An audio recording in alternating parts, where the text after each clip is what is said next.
Chapter 7. Then Elisha said, Hear ye the word of the Lord. Thus saith the Lord, Tomorrow about this time shall a measure of fine flour be sold for a shekel, and 2 measures of barley for a shekel, in the gate of Samaria. Then the Lord on whose hand the king leaned answered the man of God, and said, Behold, if the Lord would make windows in heaven, might this thing be? And he said, Behold, thou shalt see it with thine eyes, but shalt not eat thereof. And there were 4 leprous men at the entering in of the gate, and they said one to another, Why sit we here until we die? If we say, We will enter into the city, then the famine is in the city, and we shall die there, and if we sit still here, we die also. Now therefore come, and let us fall into the host of the Syrians. If they save us alive, we shall live, and if they kill us, we shall but die.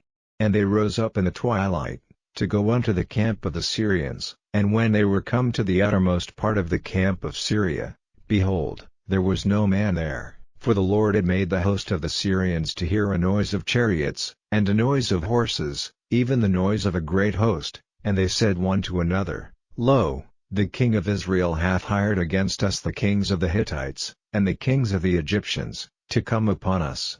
Wherefore they arose and fled in the twilight, and left their tents, and their horses, and their asses, even the camp as it was, and fled for their life.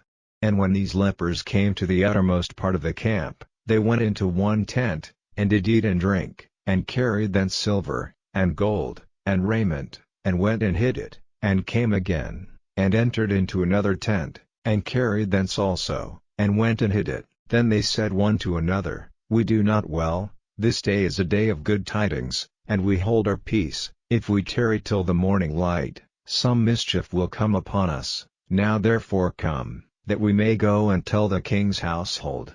So they came and called unto the porter of the city, and they told them, saying, We came to the camp of the Syrians, and, behold, there was no man there, neither voice of man, but horses tied, and asses tied, and the tents as they were. And he called the porters, and they told it to the king's house within. And the king arose in the night, and said unto his servants, I will now show you what the Syrians have done to us. They know that we be hungry, therefore are they gone out of the camp to hide themselves in the field, saying, When they come out of the city, we shall catch them alive, and get into the city. And one of his servants answered and said, Let some take, I pray thee, 5 of the horses that remain, which are left in the city. Behold, there is all the multitude of Israel that are left in it. Behold, I say, they are even as all the multitude of the Israelites that are consumed, and let us send and see. They took therefore 2 chariot horses, and the king sent after the host of the Syrians, saying, Go and see.